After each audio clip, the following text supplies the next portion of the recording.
the Greenland ice cap, a field researcher notices something disturbing. The changes that I saw unfolding were much too large. There was something else at work there. Florida, 2005. A beach mysteriously fills with dead creatures. It sounds impossible, yet the scriptures clearly prophesy that everything in the sea will die. Indonesia, 2004. A massive undersea earthquake triggers a catastrophic tsunami, and experts brace for even worse. A massive global earthquake unlike anything in human history. 2008. Researchers prepare for a deadly worldwide pandemic. I'm extremely concerned about these things. I'm on the front line. I have a family. Are these the signs foretold in the Bible? Bible prophecy is really advanced intelligence from the mind of an all-knowing, all-seeing God. Are we approaching our own end? There will be chaos. Definitely be chaos. Is it possible that we are now experiencing the 7 signs of the apocalypse?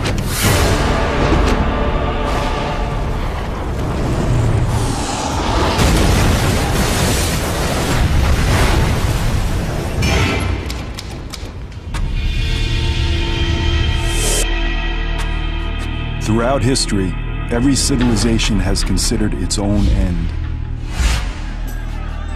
In fact, the term apocalypse translates into a veil lifted, disclosing something hidden from mankind. The key to decoding the prophecy lies here, in the book of Revelation, the last book of the New Testament. Revelation was written by a prophet named John of Patmos in about 100 AD. Of all the books in the Bible, it is the most mysterious and controversial. The book of Revelation is meant to paint a picture of the total devastation of the earth in preparation for the day of judgment, God's master plan for the end of the world. And the book of Revelation describes this master plan as being written on a scroll that's sealed with 7 seals. As each seal on the scroll is broken, there is a new disaster. A new sign that the end of the world is near.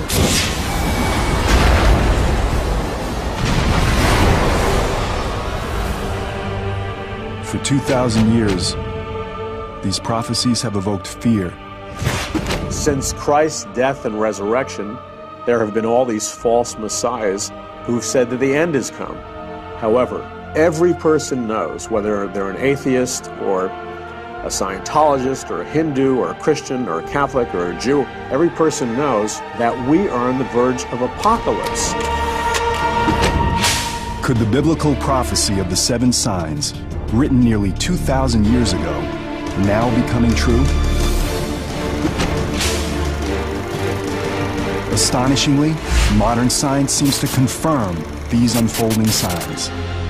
Scientists agree that the world will end.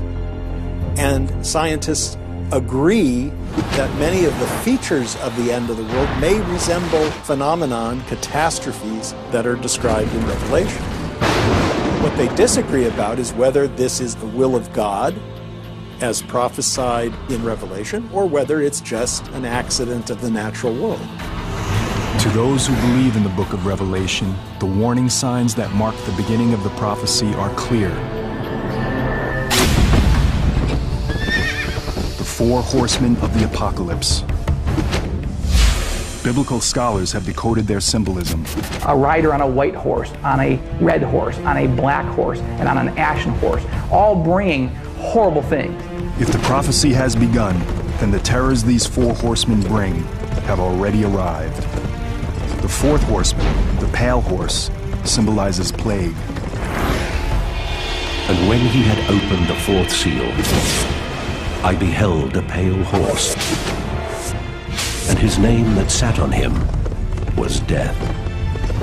The 4th horseman of the apocalypse is a scary prophecy. The pale horse represents global plague. He's the horseman of death. Huge percentages of the population will die. Even in our modern era, we've seen unimaginable human suffering. Every year, over 1 million people die from malaria alone. The threat of global pandemics strikes fear even among scientific specialists. I'm extremely concerned. Number one, I'm on the front line.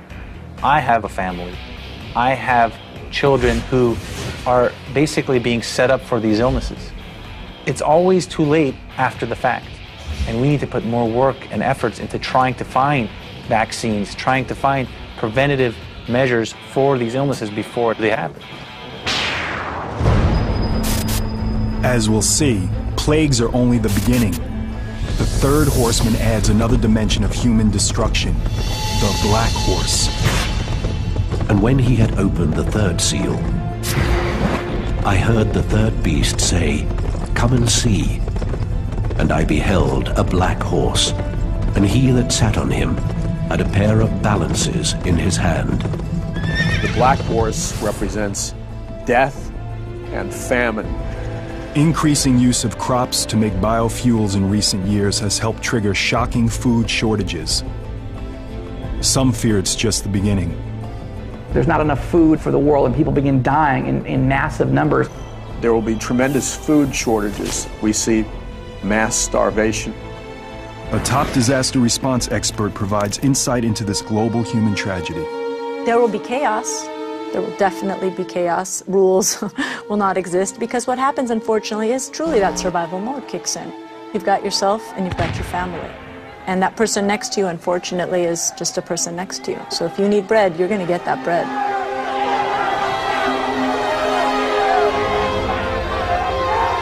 The second horseman brings even greater catastrophe. And there went out a horse from him that was red. And power was given to him that they should kill one another. The red horse represents massive war and conflict on planet Earth. The evidence of this sign already surrounds us. War, genocide, terrorism. Incredible human suffering unfolding all over the globe. But where is it all leading?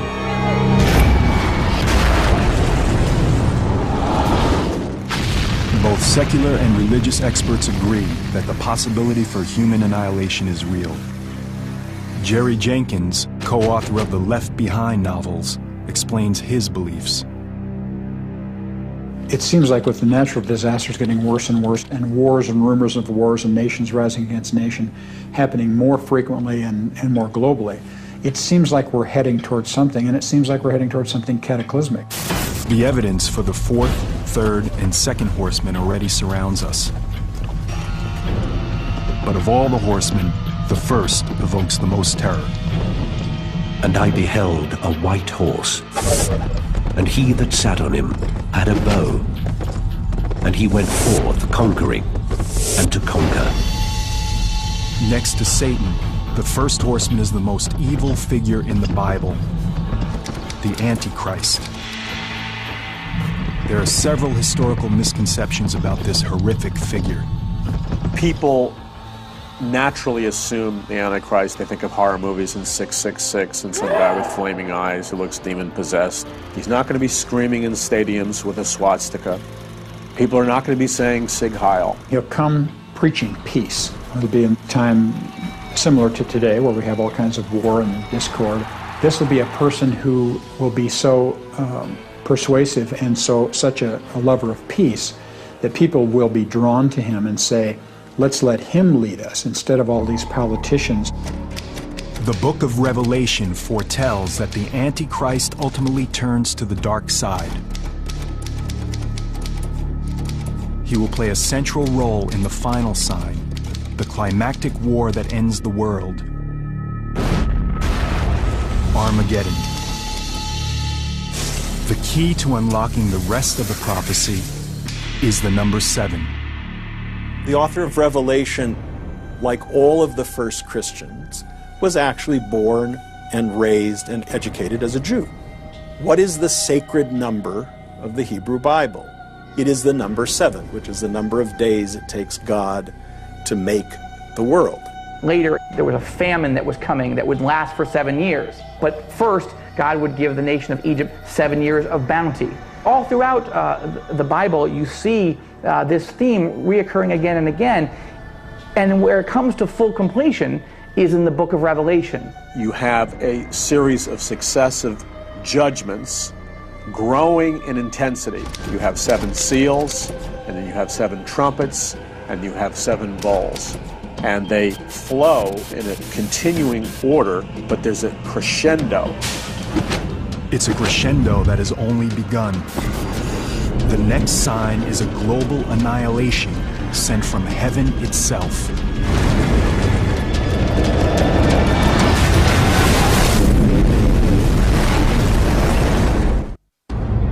The 7 signs foretell far more than 7 disasters befalling mankind.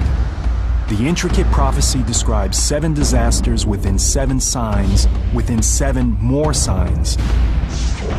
This particular global nightmare would truly come from the heavens.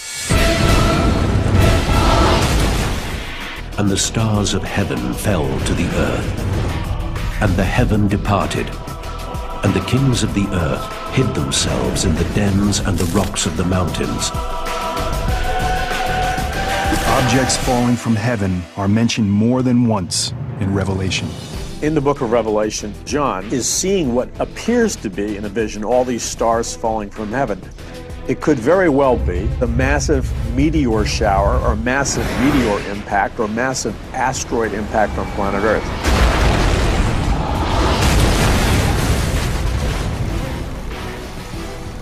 John's vision is rooted in the real history of comets and meteors striking our planet. Throughout history, phenomena in the sky, especially comets and meteors, have been deeply unsettling to human beings. During biblical times, only one power could cause the stars to fall. The most obvious explanation is that God is doing something to express his displeasure. Biblical scholars have discovered a word that's mentioned several times, one that ties directly to the prophecies. It's a star that derives its name from a plant with an appropriately bitter taste. Wormwood.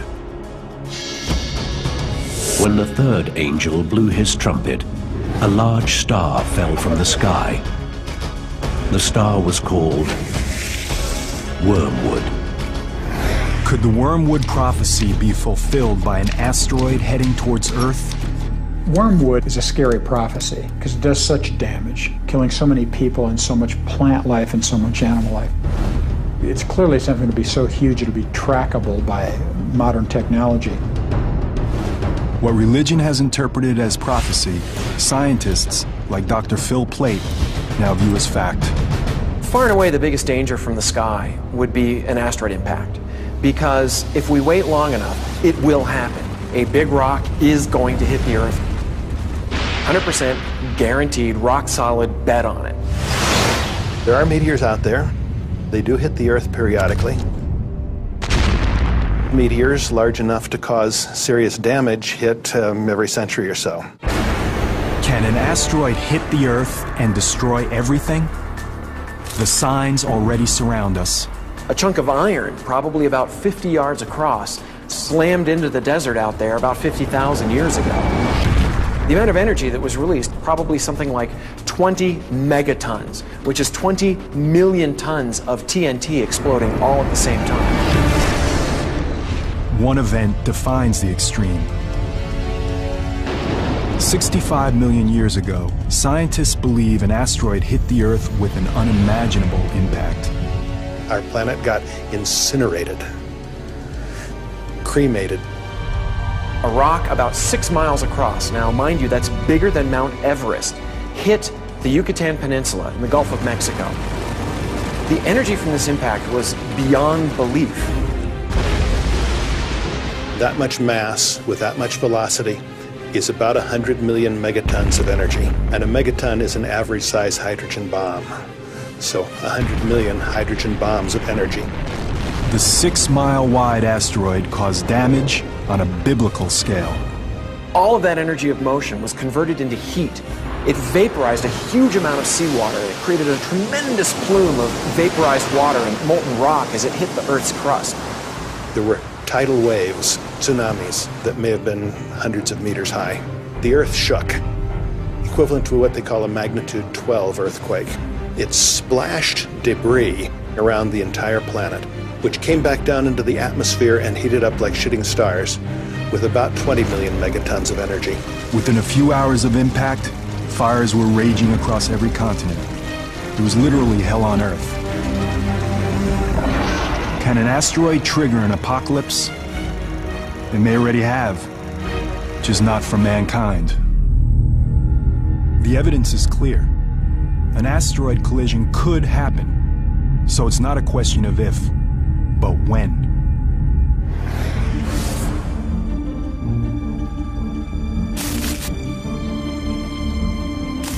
The Arecibo Observatory has been tracking objects in our solar system since 1963. It is still the largest telescope on the planet. Unlike optical telescopes, radio telescopes like Arecibo make their observations electronically, similar to how radar works. We have a 1 megawatt radar system, possibly the most powerful radar system on Earth, that we use to track asteroids and get very precise information about the trajectory of these asteroids. And therefore, we can indeed improve our knowledge of the orbit of these objects, and we can tell whether an object poses a danger or not. What they're finding is startling to religious and scientific communities alike. The objects that are dangerous to us are the ones that are big enough to do substantial damage.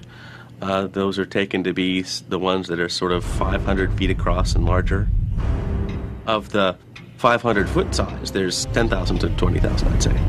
And we know where maybe somewhere between 10 and 30% of those are. By a conservative estimate, 7 to 14,000 unaccounted asteroids pose a threat to Earth. One as small as 100 yards across can still destroy a city the size of Tokyo.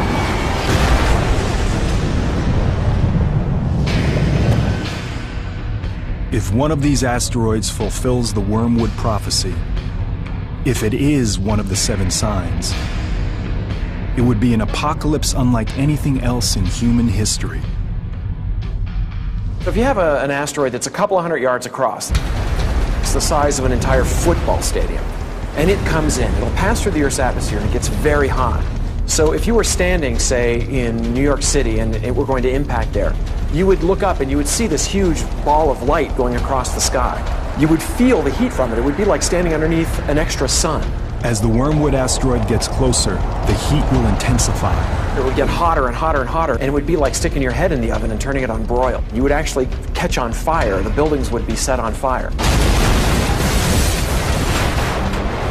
Within seconds, every building in Manhattan will be set ablaze. But the fire won't last long. That fire would be put out almost instantly when the rock actually hit the ground.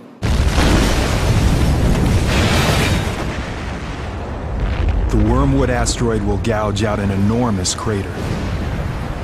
And there would be a huge shock wave which would just knock down buildings for miles around. The pressure wave, the heat, and all of this together would probably completely destroy Manhattan Island.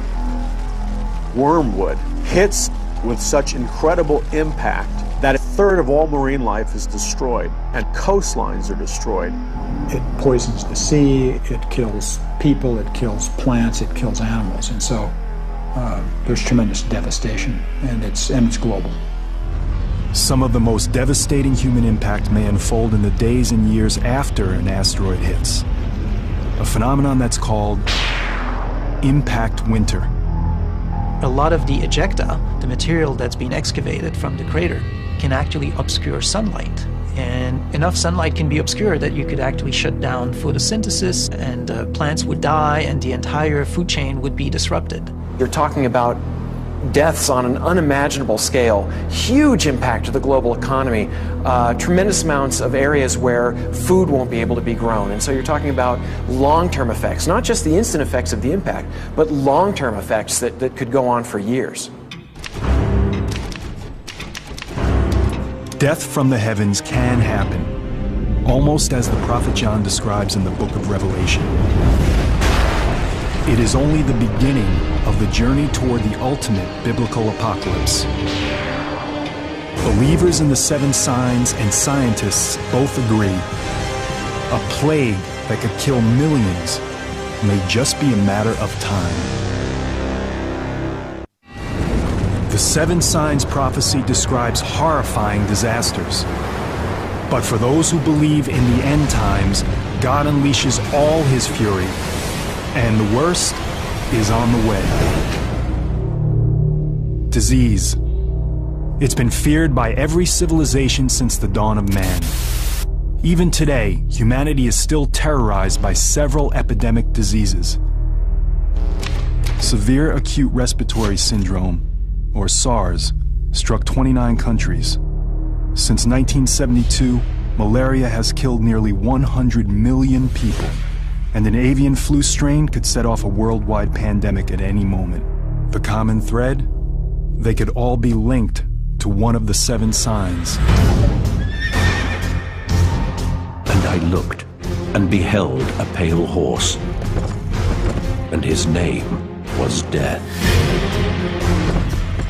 It's one of the most frightening signs in the entire prophecy. Throughout the book of Revelation, there are numerous analogies of what I believe are plagues. The first and foremost being the pale horse. I believe that the pale horse represents the release of diseases and plagues on planet Earth. I see plague as a certainty. It seems like it's just a matter of time before we suffer again. The forces of hell are being unleashed. You have plagues, you have diseases, you have death of almost every type, to the point that the Bible describes 1/4 of the Earth's population perishing. A quarter of the world. Well over 1 billion deaths. It's a difficult number to comprehend. Is there really anything out there that can cause humanity to suffer on this scale? Once again, scientists provide the hard data. Every 10 years, you're going to get a very bad strain of a virus. Every 100 years, you're going to get a catastrophic pandemic virus. We know this. It's not something that's new. All you have to do is look at your history. History. Our past is a long timeline of plagues and pandemics dating back to the beginnings of recorded time.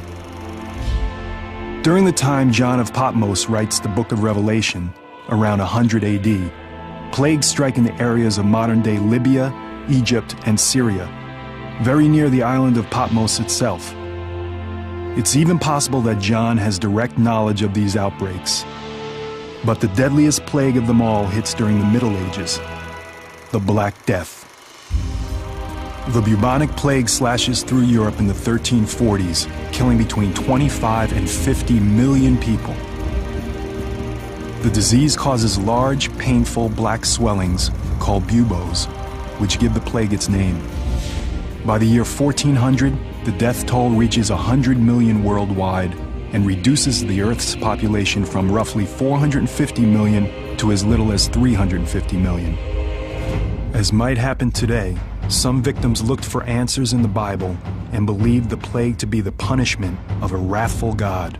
The Black Death was invested with spiritual meanings at the time that Europeans were afflicted by this plague. It was the classic form of punishment that God brings down on earth, not only in Revelation, but even in the account of the 10 plagues in Egypt during the Exodus. So the use of plague as evidence of God's displeasure is an old tradition and can be found very prominently in the book of Revelation. As survivors gain immunity, the Black Death recedes. But fear of the killer bug continues for centuries. The worst pandemic in modern times begins in 1918, just as the most destructive war in human history is ending. Doctors call it the Spanish flu. It's a deadly influenza that sweeps the world and kills an estimated 20 to 100 million people, making the Spanish flu more than twice as deadly as World War I. It's not really known where it actually started, but what we now think happened is that an avian bird flu virus mutated where it could be transmitted from person to person and just spread throughout the world very rapidly. An avian virus. If it sounds familiar, it should. Today, scientists are worried about another avian flu strand, a virus called H5. And this time, the danger is even greater. If that virus mutates and now can actually infect humans and be transmitted from human to human, that's a grand disaster. We're talking 50, 100, 150 million people can die from this. Just like during the 1918 pandemic, a mutated H5 flu will be easily communicable between humans. But today, we live in a much smaller world. Infection could be out of control before we even realize it's upon us. We have created the highway for these bugs to go all over the world on a day-to-day basis. A person gets on a plane who is incubating a pandemic influenza. It has a 2-day incubation period. They arrive somewhere else in the world that doesn't suspect that a pandemic has started, and transmission could be going on for a while before it's detected. And this could be happening in multiple areas of the world. Just the amount of people coming through LAX, how quickly can one person infect everybody else on that plane, and then all of us around them walk through the gates of LAX, and everybody who comes into contact with us is then exposed. Then I go home and my family and my daily life. Once that happens, we have no immunity. We have nothing. The symptoms of H5 start off innocuously enough that an infected person might not have any idea of the danger. The first symptoms of a pandemic virus would probably be similar to regular influenza: fever, cough, muscle aches. You'd have maybe a runny nose, some teary eyes, a sore throat.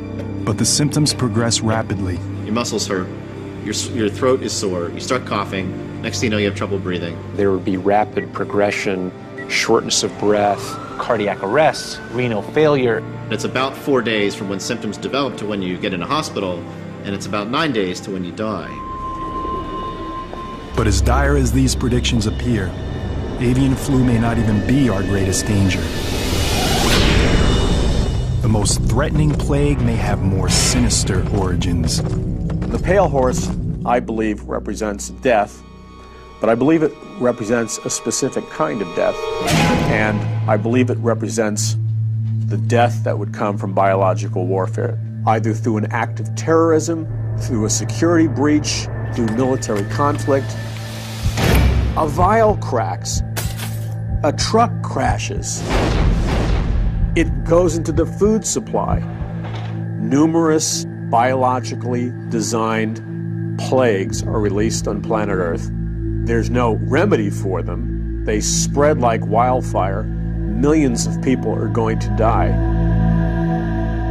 What if we had something that couldn't be contained? It'd take 1, 2, 3 hosts to infect an entire population? Easily. Easily. As an expert on weapons of mass destruction, John Barton understands the threat today's bioengineered viruses pose. With the way bioengineering is adapting right now, I think that is our largest threat. Biological weapons systems are only limited by their delivery measure. It's pretty easy to actually do a bioterrorist attack. Most of these are invisible, they're odorless, they're tasteless, and we don't even know how to respond to bioterrorism. We usually don't have antivirals or treatment ready to go because a lot of times we don't even know what it is. It takes a while until we figure out what it is that we're actually working with, the agent. Let's say you have a terrorist cell. You have an engineered virus. It just has to get airborne. A biological released into the air on another human being in a high-density populated area like Los Angeles and New York, you're going to infect everybody. I mean, you're going to achieve your end. With the amount of travel that Americans do, with the amount of border crossing that the Europeans do, we can easily perpetuate a strain globally within weeks. For doctors, it will be like getting hit with the tsunami of the sick and dying. Around the world, hospitals will be ground zero. We don't have the resources currently, or the facilities currently, to handle what might be the influx of sick patients into hospitals, ERs, communities. Every ER is full. Every hospital bed is full. Every nurse is maxed to their limits. Every doctor, ER physician is maxed to their limits. If that's the case, how are you going to take 10 more patients, 20 more patients, 50 more patients? We're not. It's not going to happen. There's no way the system can withstand that. Even worse, the virus could quickly split into several subtypes, each resistant to different drugs. Viruses mutate a lot quicker than bacteria. It just takes that one virus to actually mutate and form that right combination that nobody would survive. If a virus is mutating so much and is bouncing from host to host to host and creating different strains within each host, it becomes almost incompatible. So no matter how big our military is, no matter how much we try to contain, no matter how much we try to shut down our airports to keep this spread from happening, it is very unlikely that we could. Apocalyptic extremes emerge. Quarantine, mass panic, and finally, the breakdown of society. If the illness or mutation is severe enough, the number of casualty will be too much to handle. We wouldn't know where to put the bodies. There would be bodies not being collected, power outages, medical services being overwhelmed. When we're talking about the right mutation, the number of dead would be so great that we would have dead people on the streets. You have mass death and no antibiotic to cure it because they were laboratory designed, genetically engineered plagues. And I think that's what the book of Revelation refers to. I don't think God is sending down sickness on planet Earth. I think it's more of a matter of He's saying, okay, you wanted to design diseases, I'll let you do that. But then you're going to have to deal with the consequences. Biblical prophecy of a worldwide plague that would kill half the population is on a whole different scale again. And if it comes from heaven or if it's allowed by God, it's going to be horrible. And both science and religion agree, it may only be a matter of time.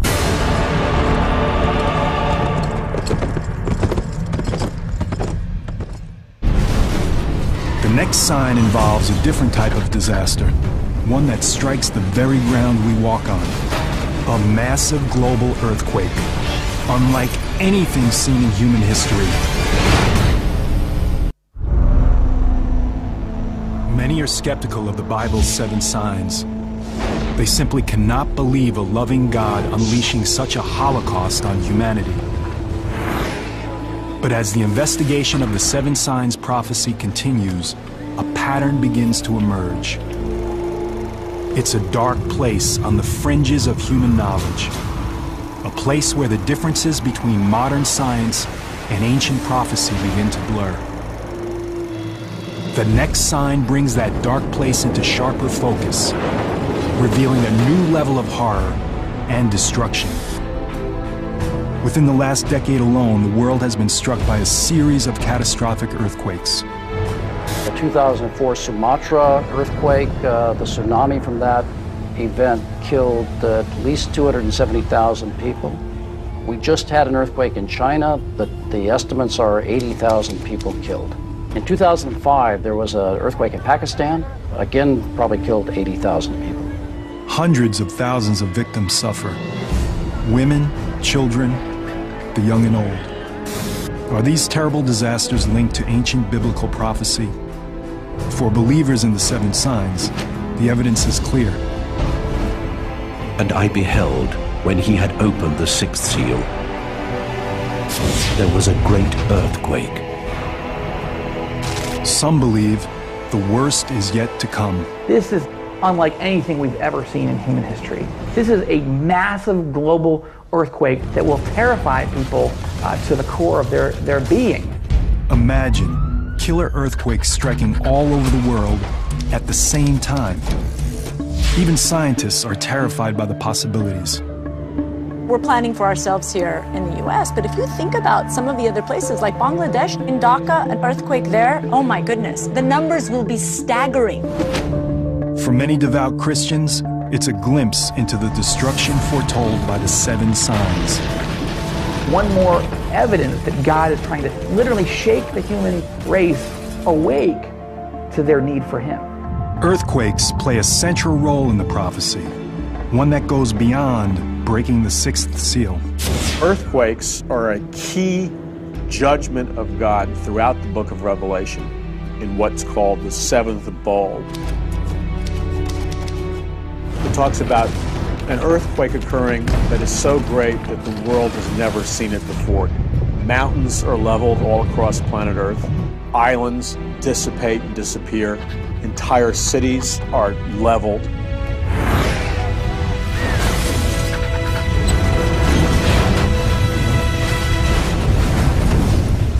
For believers, a quake this gigantic and destructive would have to be an act of God.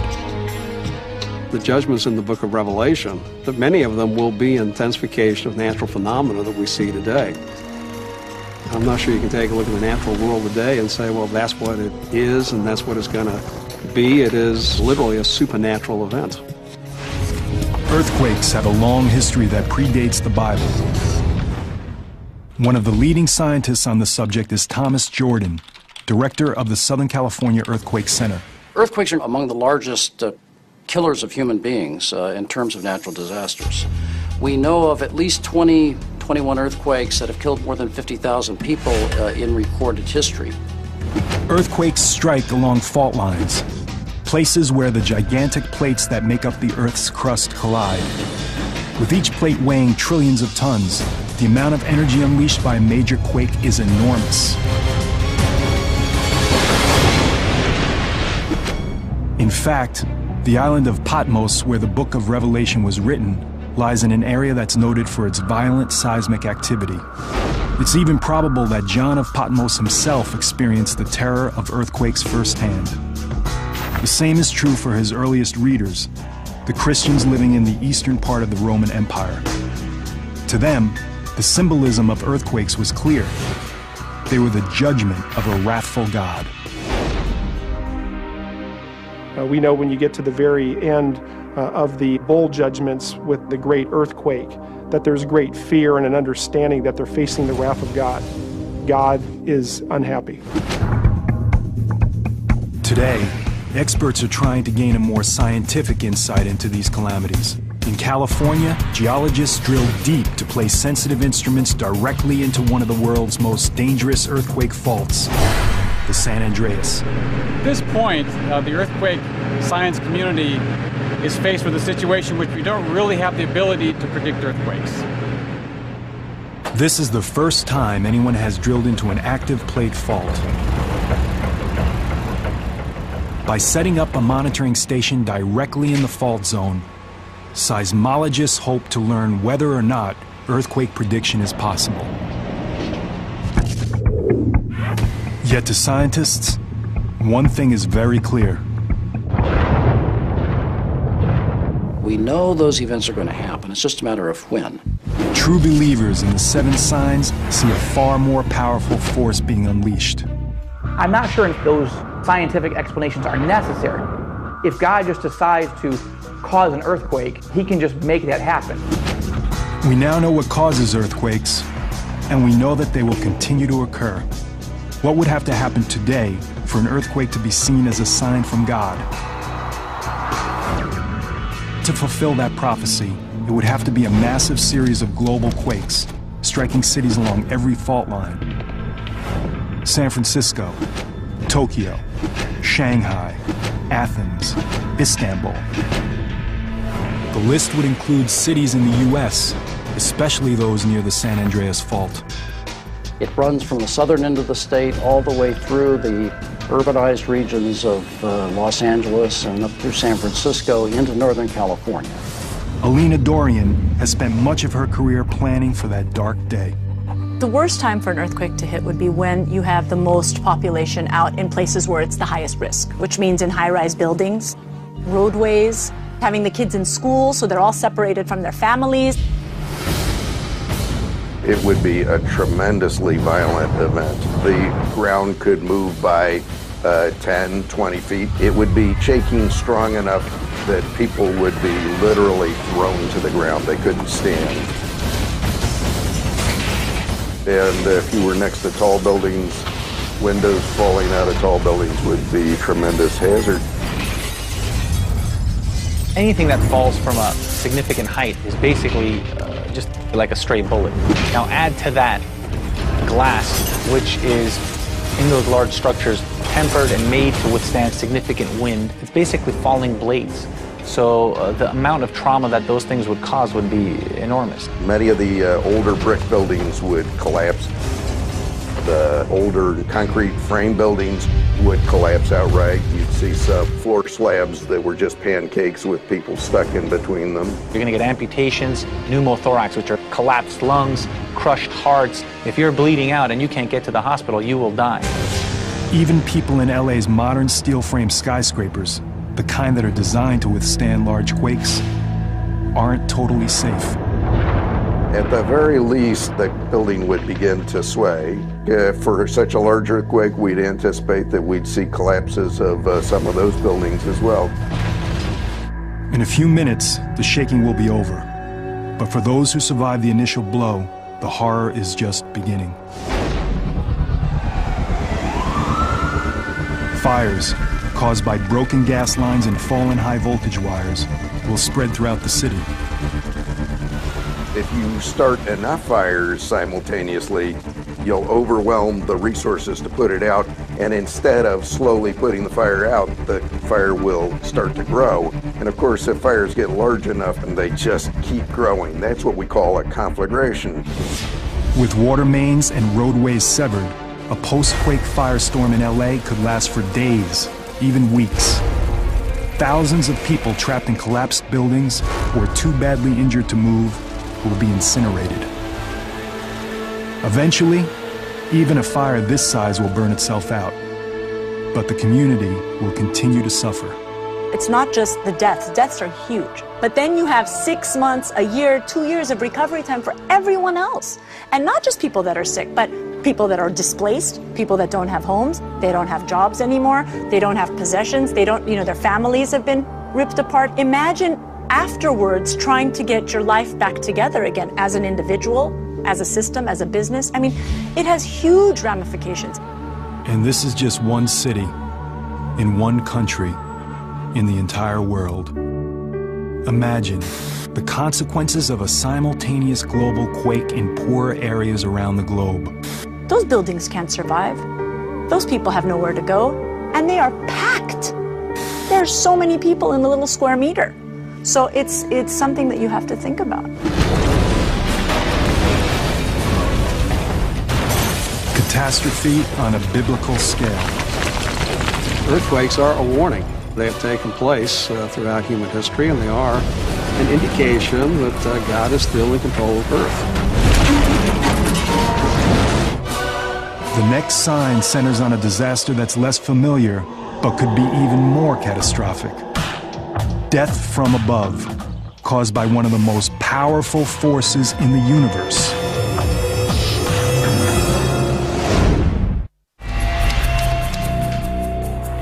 The investigation into the truth behind the 7 signs prophecy has already uncovered a massive amount of evidence.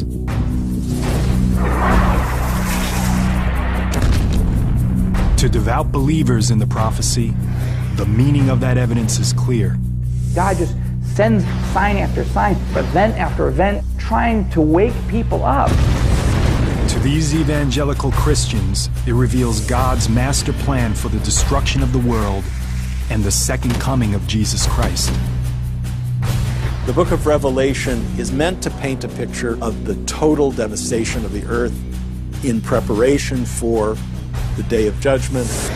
Incredibly, modern science confirms many of the doomsday scenarios foretold in these mysterious prophecies. Scientists agree that many of the features of the end of the world may resemble phenomenon, catastrophes that are described in Revelation. We also now know that the prophecy builds into a crescendo of disasters. A series of 7 within 7 within 7 more signs. All of this is terrifying enough, and yet there are still more signs to investigate. Indeed, the next sign threatens something so important that without it, life on Earth would cease to exist.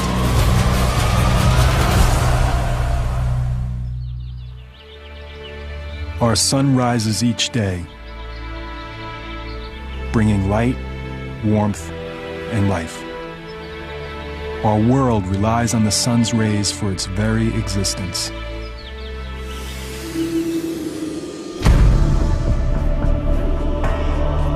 But as the seven signs continue to unfold, what happens when the sun and stars instead bring death, devastation, and darkness? Biblical prophecy predicts that when the fourth trumpet sounds, hell will break loose in the heavens. And I beheld, when he had opened the sixth seal, and lo, the sun became black as the sackcloth of hair. Book of Revelation, Revelation 6, verse 12. The sixth sign, the darkening of the sun. You have the sun turning dark and the moon turning towards blood. It's a transitional period into what would be called the wrath of God or the Great Tribulation. When the prophecies talk about the sun turning dark, I don't think it's going to be anything that's caused by man. I think this is God, in essence, turning the light out. The sun has been an object of fear and veneration for humankind since the beginning of time. Solar eclipses are such terrifying experiences for our ancestors that they often unleash widespread panic.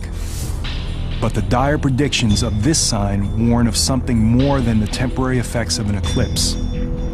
Could the sixth sign mean that our sun might be darkened permanently?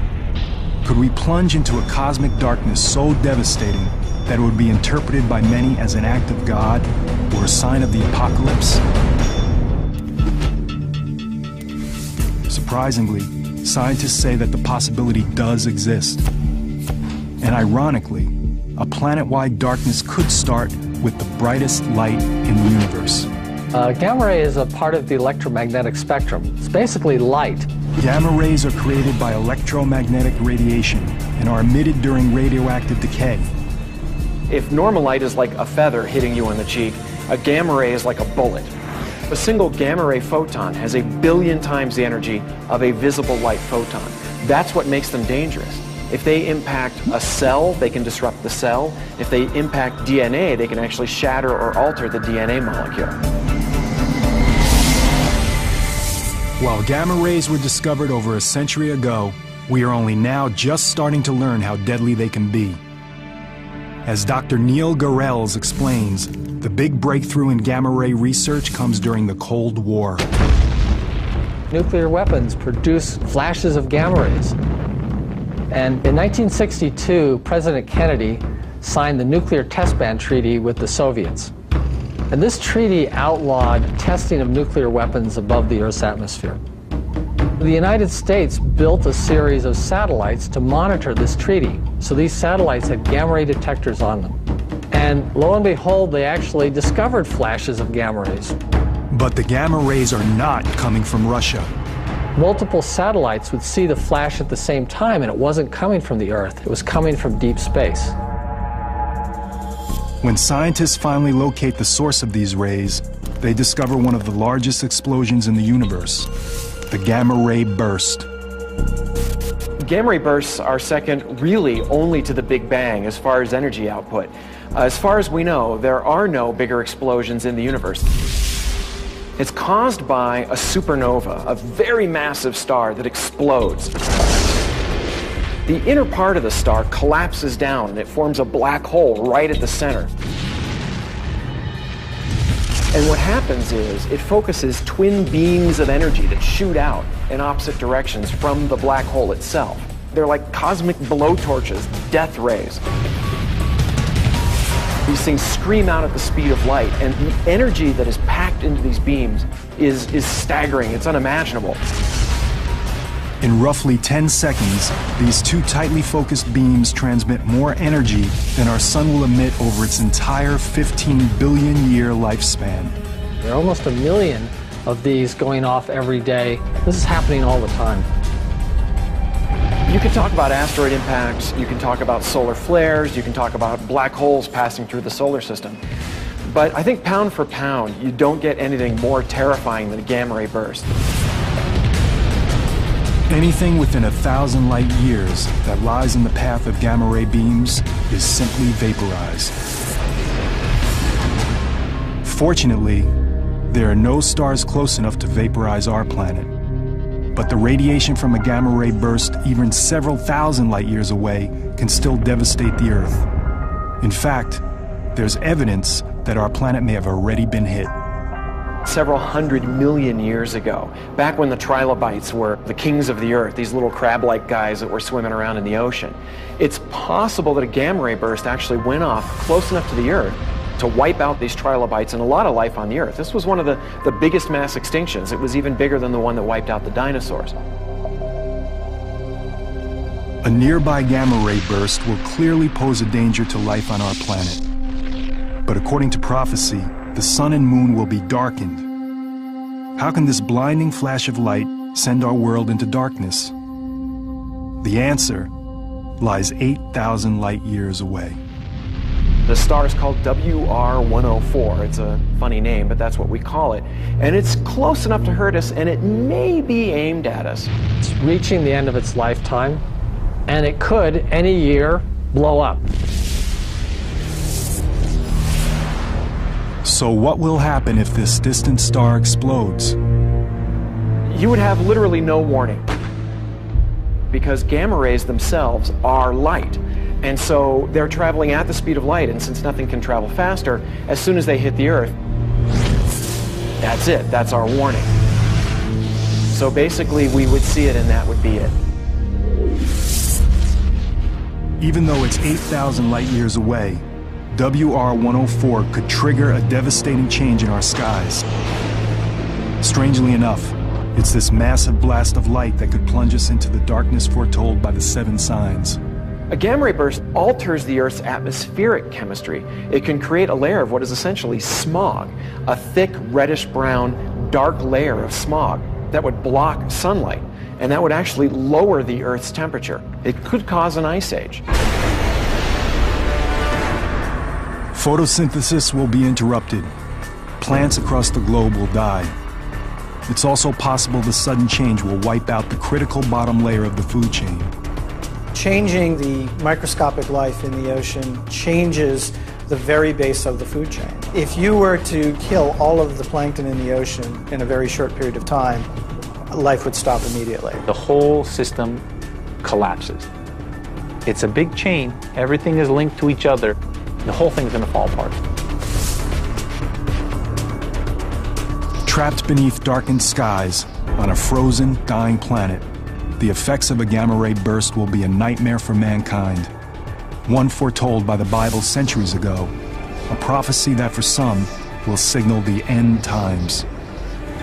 At the end of time, things will be out of order. Things will be turned on their heads. The sun, which is a source of light, turns to black, and the meaning assigned to this upheaval is the imminent working of God's will to bring the world to a final end. I don't think God needs to use anything specifically scientific to make it happen. But he could. I mean, if it's a gamma ray that causes this, he'll use whatever he has at his disposal to make it work. In the vastness of space, there's no way to know if this sign will happen. Everything in the universe is a matter of probabilities and chance. If your star and your planet happens to be near another massive star that's blowing up, that's it. But the threat is out there. And at 8,000 light years away, WR104 may have already exploded, and its deadly gamma rays could already be heading our way. And as frightening as this sign is, the biblical march toward Apocalypse is about to get even worse. It's a disaster that conjures up images of hell itself.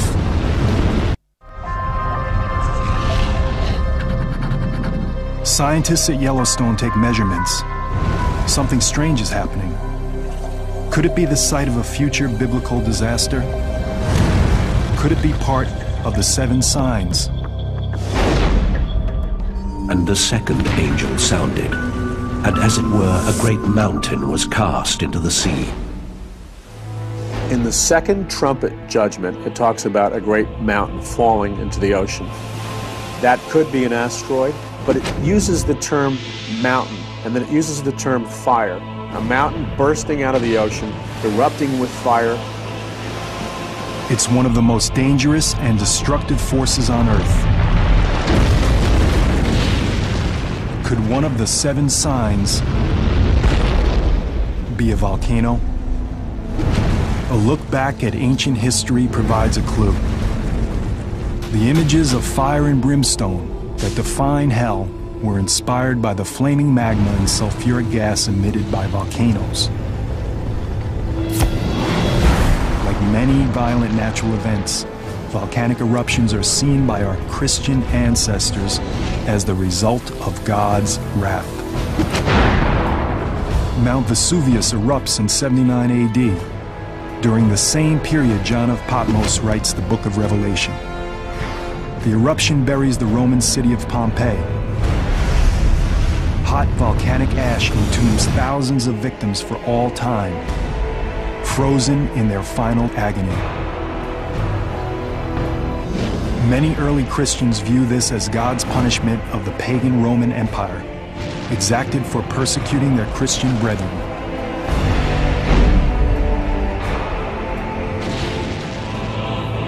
A volcanic eruption is an indication that God is in control of the earth, that He is the one who controls these natural phenomena. We know too well the power of volcanoes today. Mount St. Helens in 1980, Mount Pinatubo in 1991. These eruptions and countless others have caused humans pain and suffering on an immense scale. But for a volcanic eruption to be recognized today as among the 7 signs, it will have to be of unprecedented size and destructiveness. The result of this great mountain-like object falling into the ocean is destroying life on planet Earth. Are there, in fact, volcanoes large enough to cause such an apocalypse? Science now confirms that there are. And just as the prophecy describes, they can be hidden in oceans or even right below us. It's a phenomenon called supervolcanoes. A supervolcano is any volcano that emits 100 cubic kilometers or more of ash in a single eruption. That's about 100 to 150 times more than Mount St. Helens ejected in 1980. And there are supervolcanoes scattered across the globe. Taupo in New Zealand, a popular fishing resort on the North Island. Santorini in the Aegean. The Campi Flegrei, just west of Naples, where several 100,000 people live. There are at least 8 supervolcanoes around the world. But they're hard to find, since they usually don't take the form of a mountain. Most volcanoes, when they erupt explosively, leave a crater, a violent expulsion of magma that blows its roof off.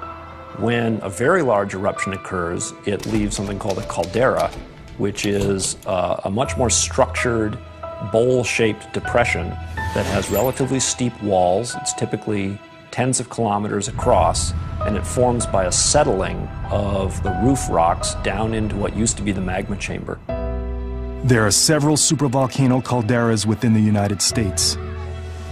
One of the most beautiful sights may also pose the greatest threat of devastation. Yellowstone is a large volcanic crater measuring 35 by 45 miles. It's just shocking to imagine a single eruption that would evacuate so much magma and create a valley where there was nothing. But that's exactly what happened at Yellowstone.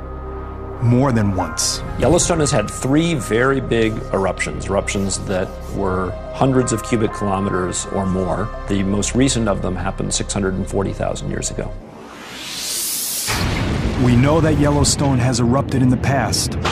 We know it could erupt again in the future. The question is when. Yellowstone Plateau is rising at a rate of about 0.6 of an inch, a little bit more than half an inch a year. This is a product of molten rock beneath that plateau. We just don't have enough data to say what the probability is of this culminating in a big eruption. The data scientists do have indicates that an eruption of the Yellowstone supervolcano isn't likely, at least not for a few thousand years. But scientific data doesn't sway true believers in the 7 signs prophecy. When it comes to science and the scripture, I have never seen anything, when you really examine it, that science can disprove the scripture. However, believers examining the prophecy and scientists investigating the data do agree on one thing. If a supervolcano does erupt, our prospects will be bleak. The first thing that would happen would be a series of minor eruptions. They don't erupt simultaneously around the entire circumference of the caldera. Instead, they punch a single hole through the edge of the caldera, and then they unzip the caldera rim by migrating that eruption center around its circumference. Once this happens, the entire floor of the Yellowstone caldera will collapse.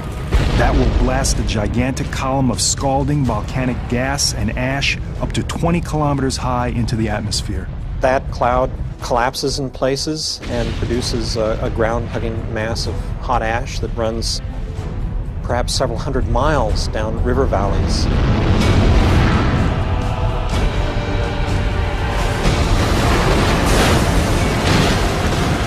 Anyone and anything within that range would almost certainly be buried and killed. As we've learned from many previous eruptions, the victims suffer a terrible death. What kills people is the ingestion of hot gases that cook you from the inside. The ash that remains airborne is carried westward by the prevailing winds. 11 western states, including a substantial part of California, become blanketed in ash. You're looking at a destruction of the grain belt in the Midwest, upon which a substantial part of the world's population living at margin depends. And with that, then, a realignment of the geopolitical balance of power. Long-term damage could be even worse. Small volcanic particles and gases continue to circulate in the stratosphere, causing sunlight to reflect away from Earth. Volcanic winter sets in, very much like the impact winter caused by a large asteroid impact. Global temperatures drop as far as 5 degrees centigrade.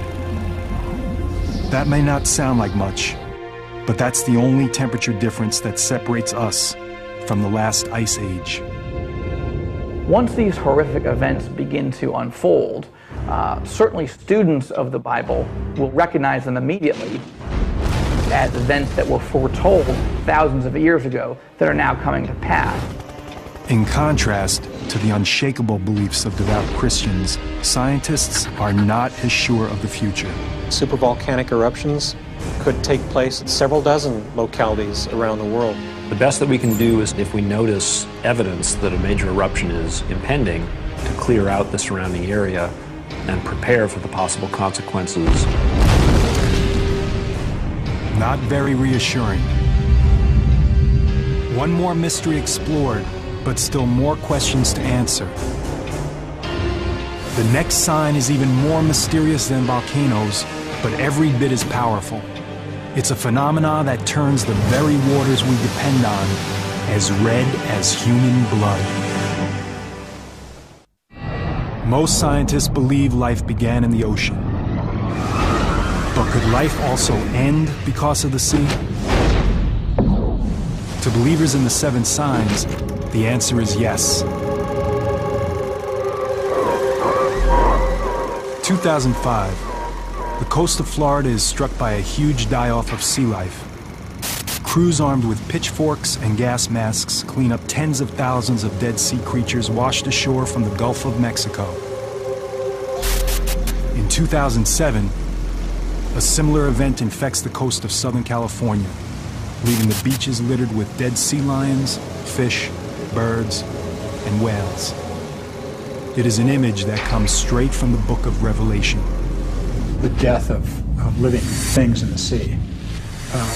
At first it sounds impossible because the sea is so vast, and yet the scriptures clearly prophesy that everything in the sea will die at some point during the judgments that come from heaven. So there's no question it can happen and will happen. These massive waves of seaborne death are directly connected to the next sign of the prophecy. And the second angel poured out his vial upon the sea, and it became as the blood of a dead man. And every living soul died in the sea. In the second ball in the book of Revelation, we see all the rivers in planet Earth turning into blood. In the third ball, we see all the oceans turning into blood.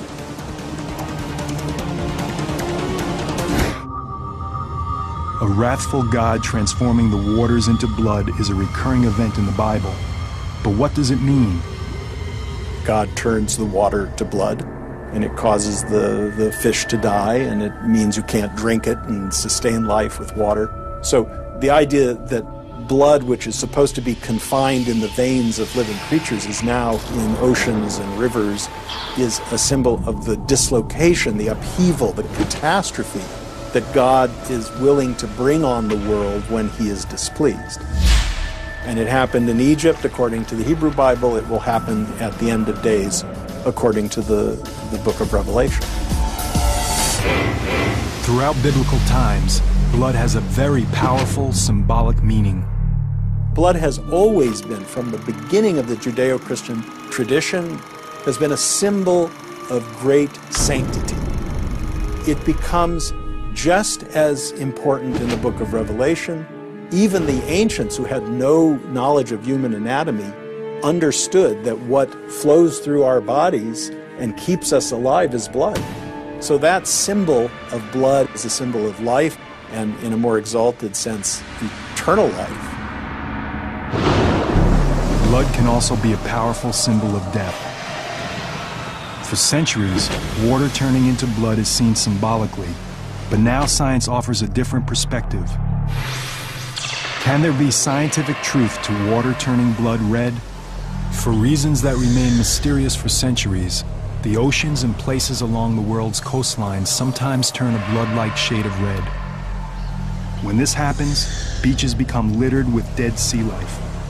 Everything from minnows to whales perish and are washed ashore. Today, we call these phenomena red tides. Red tides are explained by a leading marine ecologist at the University of Southern California, Dave Hutchins. Red tide is a common name for a group of single-celled algae that live in coastal water and produce toxins. They produce large blooms that can be really damaging. Some of the organisms that make these blooms actually have a reddish coloration, and when there's enough of them, they can make the water turn literally red, like blood. In fact, the book of Revelation is written on a small island in the Aegean Sea. It's highly probable that red tides are well known to the local fishermen and to the wider population that reads the prophecies. Given that the sign calls for our waters to turn into blood, it might very well be linked to the phenomenon of red tides. But it will have to be a red tide so unnaturally catastrophic, so extreme, that it can only be seen by many as a sign from God. Can a red tide become that deadly? Again, science offers us a surprising answer. The red tide algae produce very potent toxins that can kill humans and other vertebrates. And they can literally do the same types of damage that a nerve gas would do. The big culprits are shellfish, filter-feeding shellfish, clams of any variety, and mussels. These are organisms that basically sit there and they pump water through a very, very fine mesh, and they collect algae in their stomachs. Most of the poisonings that come from algal toxins have the name shellfish poisoning in them. So there's amnesic shellfish poisoning, which causes loss of short-term memory. There's paralytic shellfish poisoning, which causes paralysis. There is neurologic shellfish poisoning, which has respiratory effects. A lot of these things get into our food web by virtue of the fact that we eat some organisms from the ocean that are filter feeders. A red tide could escalate, and the threat could spread from the food we eat to the air we breathe. Some types of red tide release the toxins to the water, and they can actually get aerosolized out of the water and into the air where people can breathe them. That would be like our oceans emitting clouds of lethal nerve gas. The impact on people living near the sea would be devastating.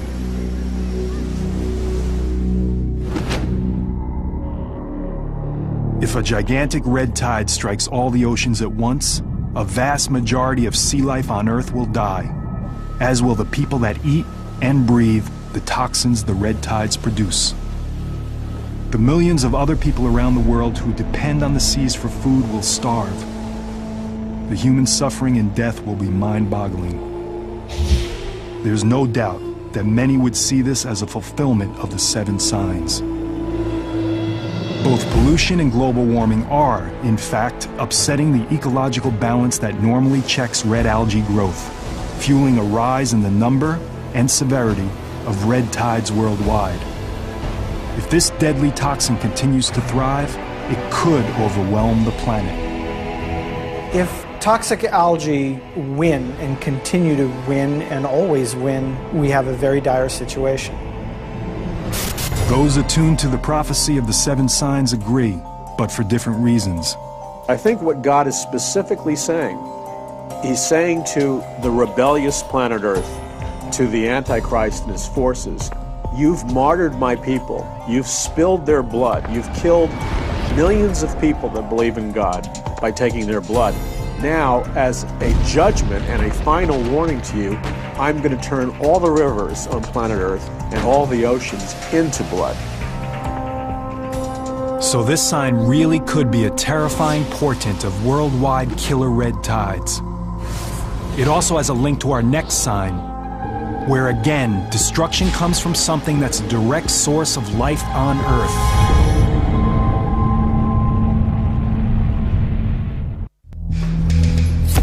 Monstrous earthquakes, devastating plague, dying oceans colored red. All are foretold in Revelation, and all have been witnessed on Earth. These calamities have yet to bring about the end of the world, but are they signposts, warnings that far worse is to come? Evidence seems to be mounting that another sign is unfolding. 1997. The Canadian Arctic, 100 miles from the nearest city. A field researcher begins to notice something alarming.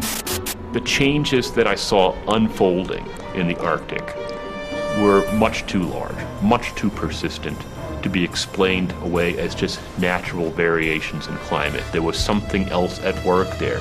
This is real, and it's now. Giant ice sheets the size of Rhode Island cleave off Antarctica. Hurricanes rage with unimaginable intensity in the Atlantic. Cyclones bring death to hundreds of thousands in Asia. Droughts decimate gigantic regions of the world, and species are driven to extinction at rates never seen before. Could all these calamities be connected to one sign? Revelation tells us the 7 seals bring forth 7 trumpets, and the blaring of the 7th trumpet summons 7 bowls. And with the 4th bowl, an angel poured his vial upon the sun, and men were scorched with great heat.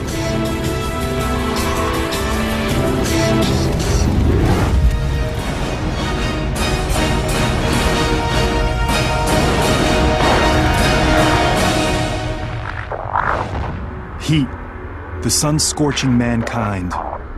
One of the most alarming signs of the prophecy. And for the scientific community, climate change is unfolding with undeniable evidence. The Earth is getting hotter. It's warming up. There are just certain physical principles that are inviolate. The physics behind global climate change are very solid. we increase the concentrations of atmospheric greenhouse gases, the planet warms. You cannot escape the physics. For Mark Sarazi, a research scientist at the National Snow and Ice Data Center, the cause for climate change is obvious and man-made. It became very clear that we were starting to see the effects of global warming associated with rising greenhouse gases. Everything that we're doing in our activities, whether it's building new cities, putting up agricultural lands, whether it's driving vehicles and putting gases into the atmosphere that we know help warm the planet further, we are causing this planet to warm. It's happening much faster than our models were telling us is going to happen. And that's scary. But for some religious experts, the evidence of climate change is linked to a larger prophecy, another sign of the impending apocalypse. Men will die from heat, sun radiation and poisoning, crops, water will dry up. There will be such an intensification of the sun's rays that 50% of the Earth's population will die. We're seeing natural disasters, unprecedented. When you see on the evening news somebody sitting in the upstairs of their home because the downstairs is flooded out, I mean, it's frightening. Whether or not they agree on the cause, most scientists and religious experts do agree on one thing. Our planet is heating up, and the effects are catastrophic. It's not a matter of if, it's just a matter of when. And then it's a matter of how severe is it going to be and what are the impacts going to be. Increasing the Earth's temperature, even by a few degrees, can cause devastating consequences worldwide. The change is going on very, very quickly. We're going to see a rise in sea level. We are going to see, very likely, more intense hurricanes. We're going to see increasing drought. You're going to see strife. You're going to see conflict. Increased terrorism as a result of global warming, it's in there in the possibilities. A rise in temperatures would set off a chain reaction. What we're going to be seeing is that rate of sea level rise is going to accelerate. Why is it going to accelerate? Largely because we're going to see increasing meltdown of the Earth's glaciers and ice caps. What's going to raise the sea levels is primarily Greenland and Antarctica. Together, they're more than 90 meters of ice.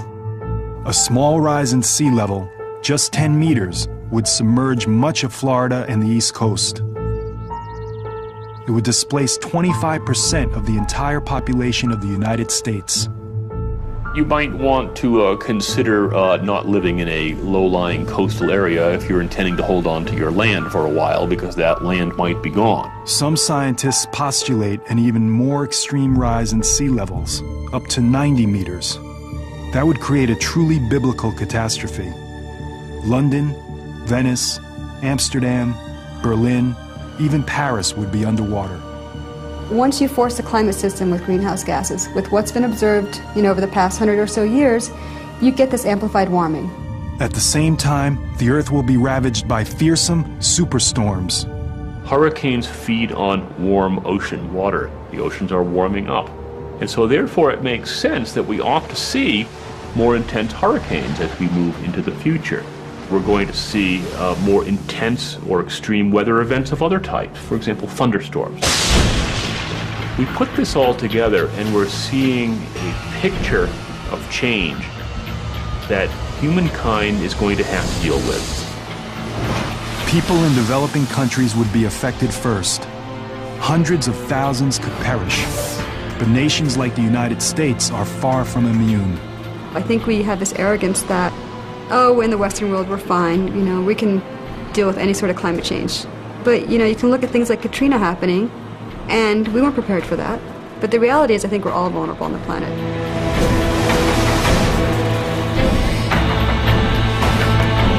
Whether or not we're ready for global warming is a matter of conjecture. But there's no way to prepare for the next sign, a global war that will wipe out most of humanity. The final battle between good and evil. Revelation calls it Armageddon.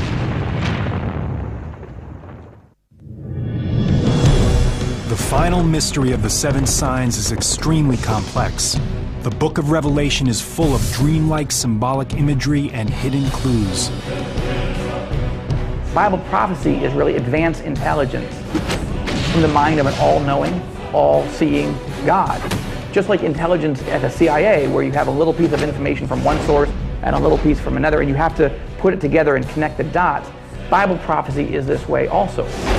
Another factor adding to the complexity of the seven signs is that there are more than 7 disasters contained within the seven signs. We've got 3 sets of 7 judgments. 7 seems to be the perfect number. It's referred to the number that relates to God, as opposed to the Antichrist, whose number is 666. There is more than one interpretation of the prophecy, which is why others have abused it to mislead followers to their own deaths. Even some religious scholars are unsure about the exact interpretation of the seven signs. Whether these things are literal or somewhat symbolic, I think we'll just have to wait and see. We've had plagues, we've had famines previously in human history, so whether these are the exact things that God is bringing about in this age to prepare for this generation, having these judgments, that is just something that we can't speculate on. But one thing that is clear is the climactic judgment in the book of Revelation. The final sign, Armageddon. And I saw the beast, and the kings of the earth, and their armies gathered together to make war against him, and against his army. According to Revelation, the first horseman of the Apocalypse reappears, the Antichrist. He has come to confront Jesus himself. It is the final battle between God and Satan. Good versus evil. This war is just horrific in its magnitude. All the nations of the earth will converge at that moment. Armageddon refers to a specific location. In the nation of Israel, there is a mountain called Har Megiddo, which means the mountain of Megiddo. And there have been 21 battles for control of that spot. Nations and empires have fought time and time again. The prophecy of Armageddon has left its mark on history. Some of those battles are fought by crusaders from the 11th through the 13th century. Many of these Christian warriors believe they are, in fact, fulfilling the violent prophecy of the seven signs. The Crusades were literally seen as a working out of the prophecies of Revelation, because they were armies under the cross of Christ, moving into the Holy Land, the site of the Battle of Armageddon, and doing battle with infidel armies who they saw as diabolical. To this day, the Armageddon prophecy continues to exert a powerful hold on people's imaginations. Some of the more knowledgeable believers in the prophecy think we could be on the verge of Armageddon today.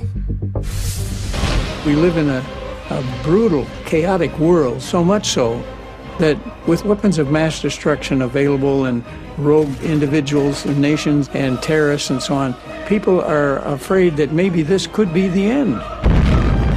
To believers, the looming threat of nuclear war has always been tied to the concept of Armageddon. Looking at the nuclear arms buildup, the missing Russian suitcase nukes out of the former Soviet Union, the cataclysmic plagues of biological warfare being stored and manufactured in laboratories, I don't think there's ever been a time in the history of mankind where we have had the technology to literally decimate our world in a matter of weeks or months. As other weapons of mass destruction have emerged, even secular experts evoke images that echo the prophecy. There could be nuclear exchange. At which point, to protect our own interests, do we get involved with that or not? And if so, at what capacity? Do we launch strike packages to neutralize nuclear threat? Or do we just say, you know, let's just have at it? If the final prophecy culminates in nuclear Armageddon, the end will be similar to those caused by a large asteroid impact or a huge supervolcano eruption. The devastation of war will be followed by a nuclear winter, a shroud-like cloud of radioactive debris that will envelop the globe in darkness. We would now lower our global climate temperature by at least 10 degrees. As it got perpetually worse, we're screwed. And then the prevailing precipitation that would fall in the form of snow would be completely radioactive. In this frozen hell, we would meet our final apocalypse. But apocalypse doesn't mean our demise. It means something to be revealed. The journey through the 7 signs only appears to be an unending litany of death and destruction. Starting with the 4 horsemen of the apocalypse, progressing to a mounting crescendo of horrific disasters, culminating with a final battle that could destroy everything on the planet.